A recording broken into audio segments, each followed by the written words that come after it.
Welcome to Baloo Gets Knotted, episode 4. Today I'm going to show you how to make a thief's knot, a sheep shank and a sheet bend. The sheep shank is a useful knot in that it's used to temporarily shorten a rope such as a guy rope on a tent. The thief's knot is a sneaky knot because it looks like a reef knot but actually isn't, and it shows a different form of knot tying. And lastly, I'm going to show you how to do a sheet bend, which is a knot we use to tie two ropes of two different thicknesses together. I'm going to show you how to do the thief's knot. This is a knot that looks like a reef knot, but is in fact tied completely differently and will enable you to tell if somebody has been tampering with something that you've tied up using this knot, because people will always make the mistake of trying to tie either like a granny knot or like a reef knot. So to make this knot, we're going to take one end and put a loop in it. We'll take our free end and we're going to go through, and wherever this short side is, we're going to go over it. If the short side was on the underneath, we'd come from the other way around. We're then coming around and we're going back through the loop where we came from, so that we have the same two interlocking loops similar to the reef knot. However, if you look at how it's finished now, we've got one short one on the top and one short one on the bottom. This is different from the reef knot where they're both either on the top or both on the bottom.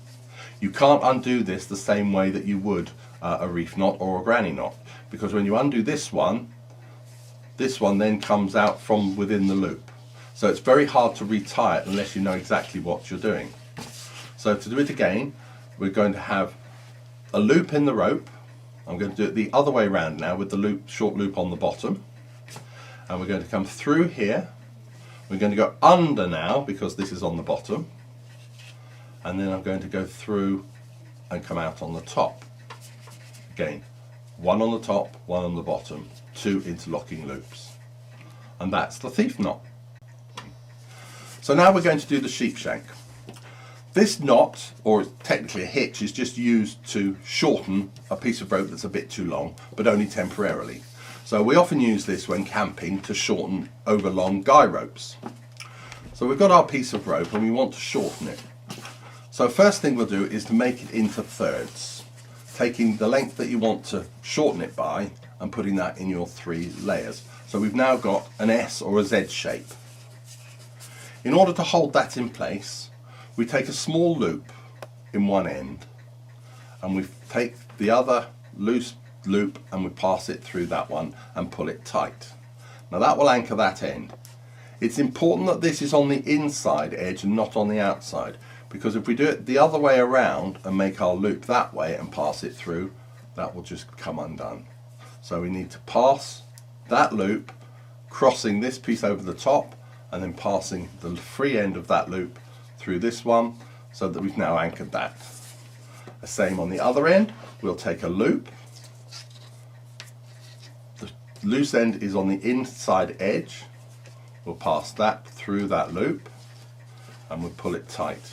Then when you put pressure on these, the tighter you pull, the tighter the knot holds, and it will temporarily shorten that rope to enable you to use it at the new length. To undo it, you simply loosen, pop those through, and you're back to your full length rope again. And that's the sheep shank. This is the sheet bend. It's used to join two different ropes of different thicknesses and is often found on yachts and dinghies and other areas where you might have two lengths of rope that are of different thicknesses. So a normal reef knot won't really suffice. So to do the sheet bend, we take a loop in one end. We'll take the thinner one and it will go up through the loop, around the back of both parts, and then under itself, like that, so that we're crossed over, and then when you pull this part up tight together, it will self-lock itself, and the harder you pull, the harder it grips. So let's do that again.